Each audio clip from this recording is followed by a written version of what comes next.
Yo, what's going on? Nightmare Baller One, Nightmare Comics One, whatever you know me as. When I first appeared on this app, I was a pro wrestling guy. And there's a lot to talk about. So let's get into it, right? CM Punk changed everything. Like he changed everything. You could talk about the impact he may have or may not have had. He's changed everything.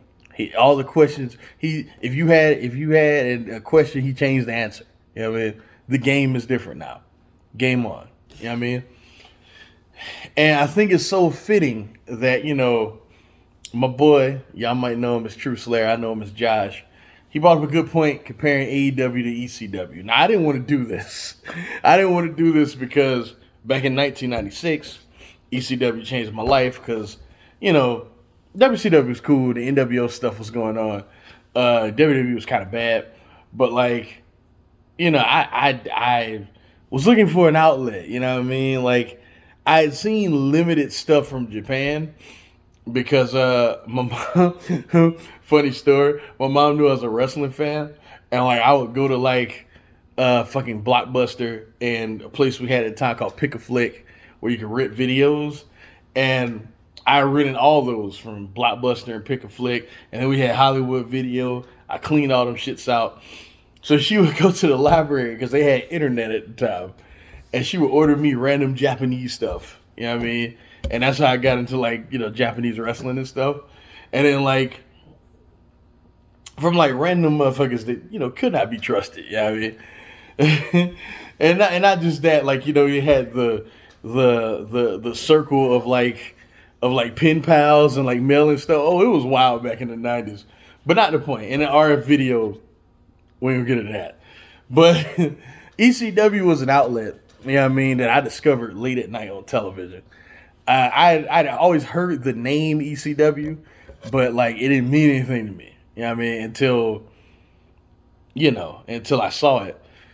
And if you know anything about ECW, man, it was for us. You know what I mean? It was for the Josh put it well in his video. He was like the fans in the '80s that grew up with, what they saw in the '80s, and pro wrestling changed in the '90s, and they were like, yo,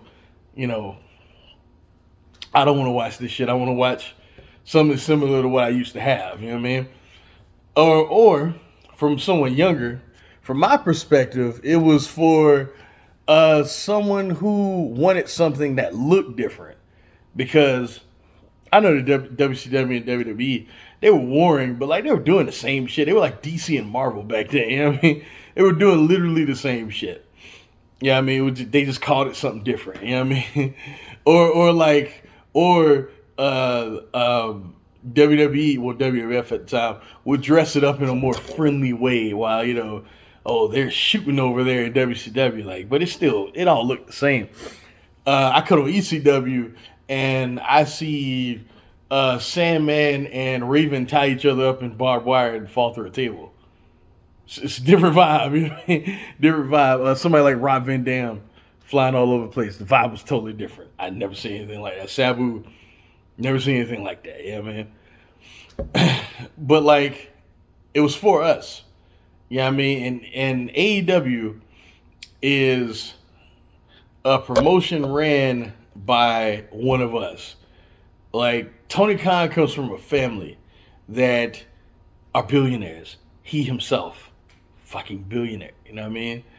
But he comes from that cloth, And in addition to that, he's a pro wrestling nerd. He's not one of these people that grew up watching the Attitude Era, or even the typical 80s pro wrestling like you would think of. Oh, Hogan slams Andre. Nah, he was in the trenches like me, like Josh, motherfuckers that are a bit older than a lot of you. You know what I mean? Because I know there's a lot of y'all young that watch my, that I interact with and shit. It's just kind of weird. But but people that are a bit older, you know what I mean? That come from that cloth, that come from the era of arguing on fucking message boards and buying Pro Wrestling Illustrated, the newsletter, shit like that. You know what I mean? Reading about what's going on in pro wrestling when you can't watch it all. You know what I mean? From that era, Tony Khan was one of us. You know what I mean? And He's like if I owned a pro wrestling company. You know what I mean? Now, it probably wouldn't look exactly the same because there'd be a lot of vanity booking going on, but you know what I'm saying? And like the thing that makes his company special is that there's variety. There is literally something for everyone every time you cut on an episode of Dynamite. Like y'all know I'm in the mid 2000s era of independence, the current scene in Japan, and like legit, he's working with New Japan Pro Wrestling. He, you know what I mean? He constantly references that era of independence. Eddie Kingston is in a prominent position. You know what I'm saying? On fucking, you know what I mean? And even not just that, not even the era, even like the modern indie scene. He brought in the biggest star in the independence in Nick Gage and had his style of match on television. Like this dude's a nerd, you know what I mean? He's not doing what TNA did, just plucking every familiar face from the WWE. Like, nah, he is and like he has stars like that too. Yeah, I mean like he brought in fucking the Big Show, Paul White. You know what I mean? And Mark Henry, shit like that, you know what I mean? To appease motherfuckers that come from that era, you know what I mean? Like it's just wild. Like you have if you are and like motherfuckers from the territory days in the 80s, like Tully Blanchard is a big fucking part of that company. You know what I mean? He's a manager in that. It's crazy to me. Arn Anderson, like bro is nuts to me, man. Like he was gonna have a Sushi Onita pretty much referee Kenny and John Moxley's exploding barbed wire death match, which is wild to say. Like American promotion, yes, we know how the ending went down, fine, whatever. But an American promotion thought, let's put our champion in an exploding barbed wire death match. You know what I mean? Like, bro, that like FMW, you know, it's like right there. He showed clips from FMW. Like this dude is a nerd. I could nerd out by how much this dude is a nerd, but that's not why I wanted to cut on this camera. I think the biggest thing, even beyond CM Punk, even beyond even Bryan Danielson and Adam Cole and all these other people they're bringing in, I think the thing that can really, really change everything and help everyone is the fact that everyone is working together now. Like that's insane to me. Paul Heyman had this vision where he would literally bring in people from all over, you know what I mean, and have them wrestle in ECW, you know what I mean? Because his thing was, we're stronger together, you know what I mean? And he was right. For the most part, until he stopped paying people, whatever. But the fact that Kenny Omega held the AAA Mega Championship, the Impact World Championship, and went to AAA and defended it, went to Impact and defended it. The Impact World Championship changed hands on an episode of Dynamite. Like, you know what I'm saying? The fucking Yuji Nagata and John Moxley had a match on Dynamite. Kenta hyped up a match with John Moxley for New Japan on Dynamite. Do you know what I'm saying? Like, it's just like that to me, that is what can change everything. Like, yes, CM Punk obviously boost the ratings, boost the amount of eyes of people that probably moved away from the business. You know what I mean? It was like, I'm not watching this because my guy's gone. You know what I mean?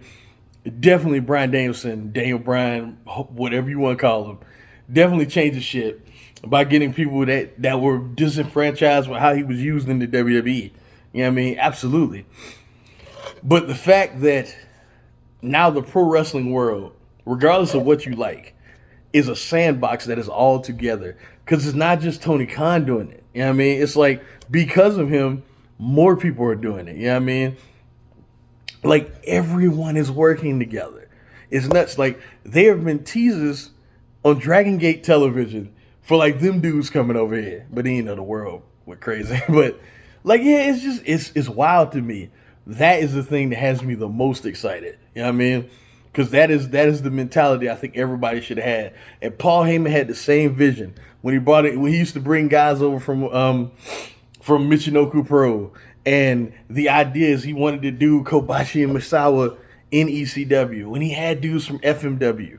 You You know what I mean? When he pulled guys from smaller independents around the northeastern area, you know what I mean? Like, that is it. Like, if we all work together, the melting pot is much stronger for it.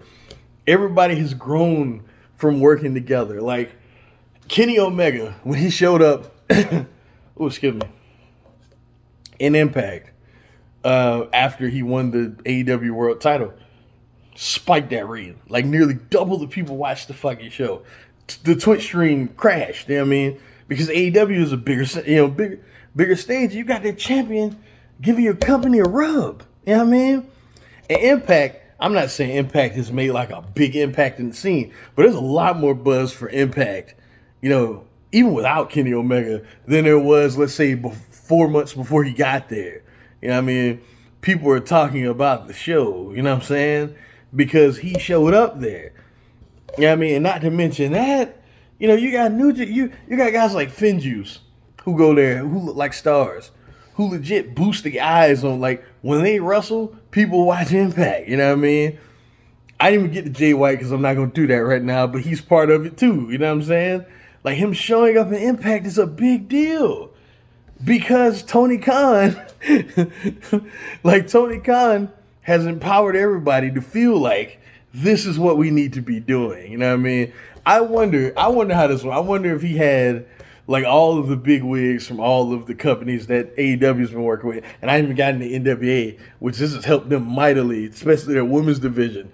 You know what I mean? Because there was no one left. You know what I mean? And they were sending AEW chicks to NWA, and now they're putting, you know what I'm saying? Now they got a fucking women's like division now. You know what I mean?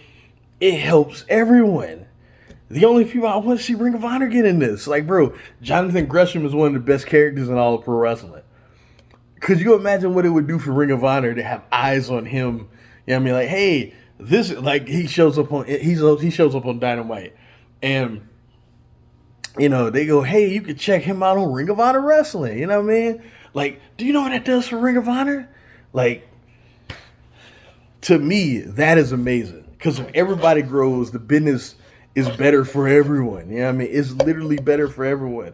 Bryan Danielson is coming in to AEW soon, and his biggest thing is that he wanted to work anywhere he wanted. Tony Khan's gonna let him because Tony Khan has the same vision I have. You know what I mean? He's thinking the same thing. Like, bro, if we expand the sandbox, bro, we can do real damage. Because all of us together, we can change the perception of pro wrestling. You know what I mean? Because I feel like that we're ready for the next boom. The next boom is, we're ready for it. I feel that way.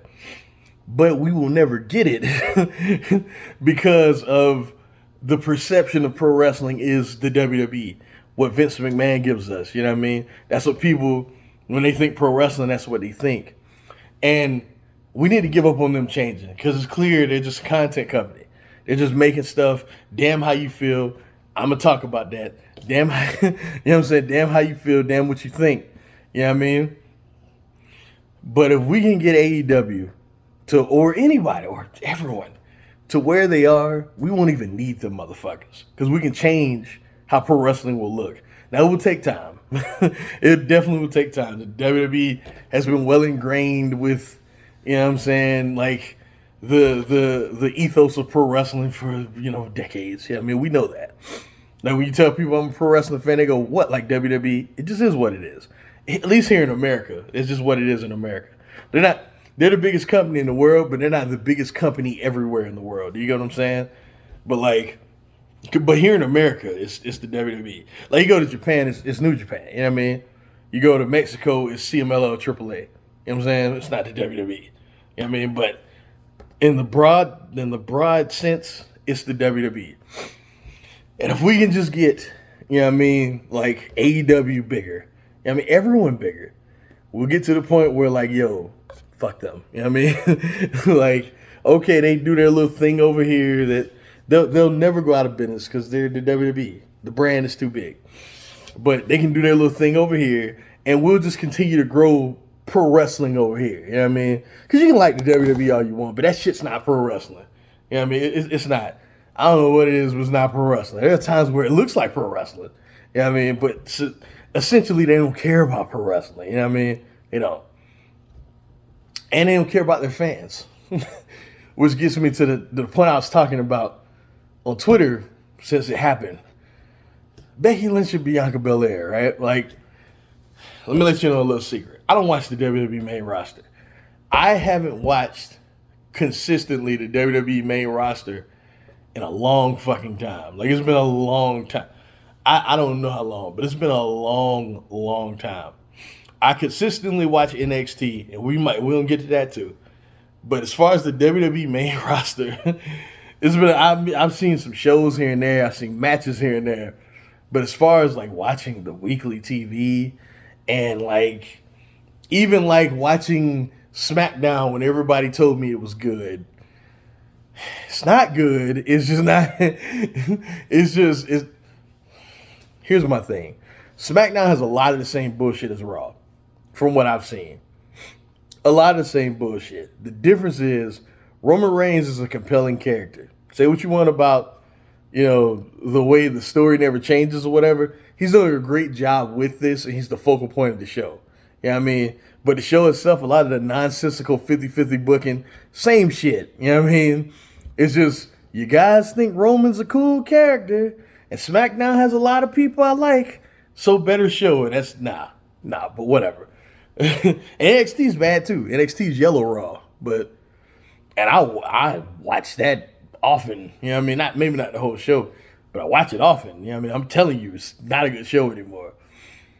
But yeah, Bianca Belair. Like, look, man, say what you will about her and her title reign, right? It is clear that there was a palpable buzz behind her after WrestleMania. It was clear. It was totally clear. You know what I mean? Like, her and Sasha Banks got mainstream media attention for the performance that they put on at WrestleMania. I watched it. Great fucking match. You know what I mean? And also, like, it was big because let's bring the historical aspect to it. You got a black chick and a black chick main eventing WrestleMania. Like, bro, come on. You know what I'm saying? And you know what I'm saying? Us African Americans, we have a term called black girl magic, and that was it. You know what I mean? That was it. That's what it looked like. You know what I mean? And they went out there and had a fabulous fucking match. You would think in any other era because Sasha Banks was established. I wouldn't even call her a star, to be honest with you. But she's one of the closest things they have to a star. You know what I'm saying? Like, let's put it like this. WWE comes to your town, right? Let's say Sasha Banks is on the marquee. You know what I mean? I love, and this is no shade at Sasha Banks. I love Sasha Banks, and this is not her fault, anything I'm saying. The same would apply to Charlotte. The same would apply to Drew McIntyre. It's no shade at Sasha Banks. You put her name on the marquee, people are like, okay, Sasha Banks is going to be here. I'm not going to show Sasha Banks. I'm going for the WWE. But Sasha Banks, you know what I'm saying? Like, but whatever. Any other era, that match would elevate Bianca Belair into a star and make Sasha Banks, who should be an already established star, to an even bigger one. You know what I mean? Like, Becky Lynch is a star. We're going to get to her, though. But, yeah, like, that should make her into an even bigger one. And you would think it would do that. But week after week, when you put on the same television and people see the same thing over and over, it's hard to latch on to these people. You know what I mean? And, like, Bianca Belair, so talented. Freak of nature. Genetic freak of nature. You know what I mean? And, like, for the first time, there was, like, some sort of buzz behind her title reign because finally it was a building story with Sasha Banks. You know what I mean? It was right there. And y'all knew she wasn't going to be there for whatever reason. I'm not going to get into it. Y'all knew. Y'all should have stopped advertising her for the goddamn show. Y'all knew she was not going to be there. So you do the Becky Lynch return. And you should do the Becky Lynch return right here or something similar because it's SummerSlam. Like, bro, it's the second biggest show of the year. You should do that. First, you bring out Carmella as a bait and switch. You know what I mean? Cool. You know what I'm saying? Cool. She didn't beat her up a bunch of times. Whatever. Becky Lynch comes out. It's an even bigger moment. You know what I mean? The match is right there. The match. Like, listen to your audience. Like, they were hyped for Becky Lynch coming out. They were even more hyped when fucking Bianca Belair and Becky Lynch had that stare off, had that stare down, they erupted. They were even more hyped for that. They wanted that match. You know what I mean? You can do the title change. It is fine. You can do it. You cannot have a chick that's just coming back from maternity leave beat someone who has been week after week on the show, week after week on the show, defending this title month after month in 30 seconds. It just doesn't make any sense. I talked to my girlfriend, right? You know, she has a son, 14-year-old son. And I was like, yo, how long did it take you before, you know what I'm saying, you were fine?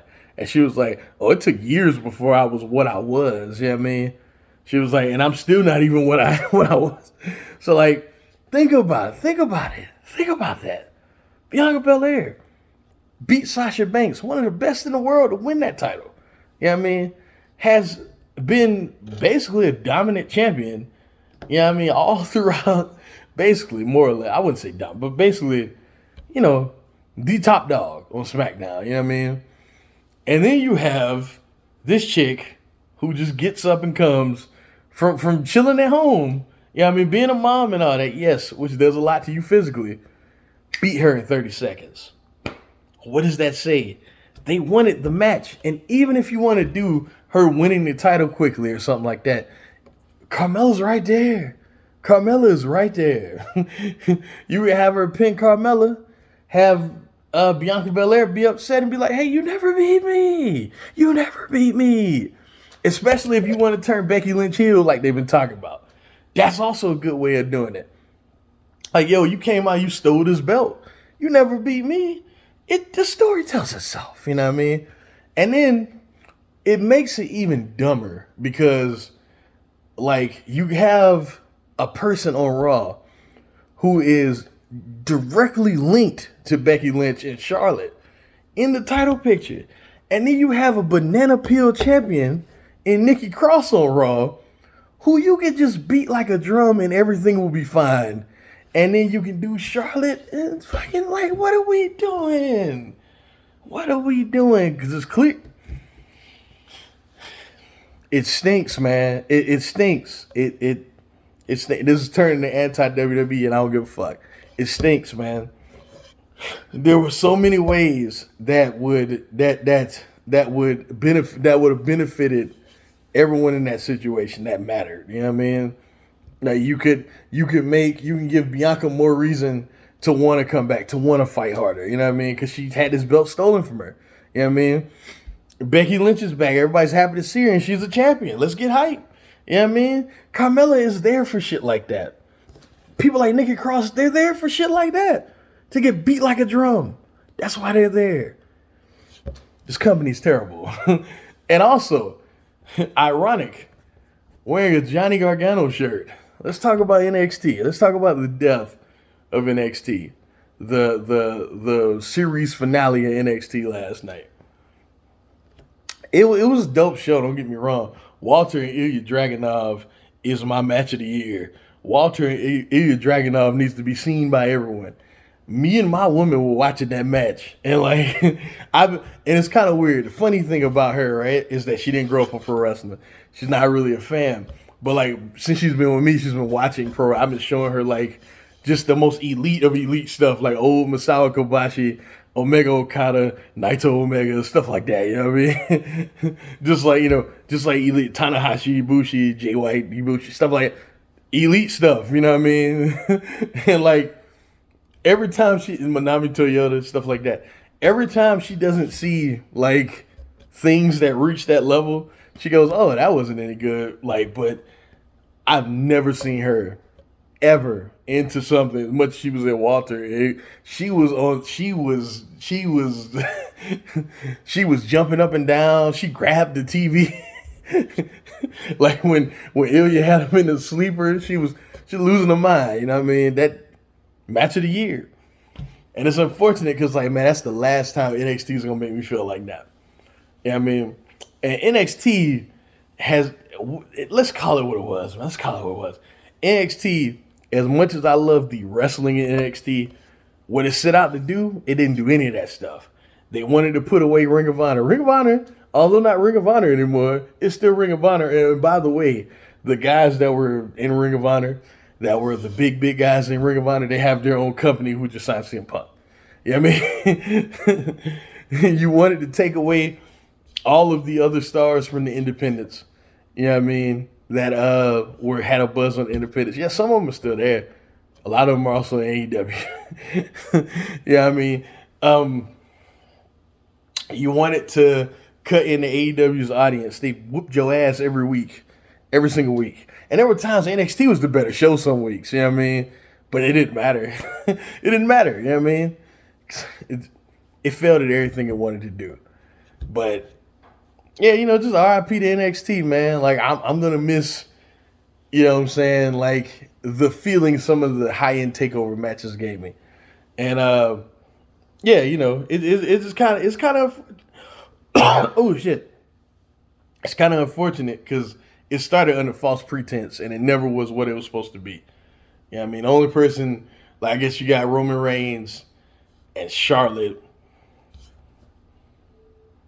and to an extent Bayley, to an extent, that, like, were really made in NXT. Like, oh, shit, man. That were developed because a lot of the success stories, Jesus, I'm dying. A lot of the success stories from NXT were already, were already good. But, yeah, it sucks. What else do I want to talk about? I think that might be it, man. I was inspired to talk because of my boy Josh, man. He made that video, and I was like, let me get in on this. But, yeah, y'all, I don't know how often I'm going to do this. I ain't going to lie to you. Follow me on Snapchat, Nightmare Baller 1, Snapchat, Nightmare Baller 1. Follow me on Twitter. Y'all know where to find me, Nightmare Baller 1. And, yeah, man, pro wrestling's cool right now. It's really cool. The world is pro wrestling's oyster. Let's build this motherfucker so we don't even need them to help us build the business. You know what I mean? Let's keep supporting everybody. You know what I mean? Not just AEW. I mean everybody. Let's keep doing it.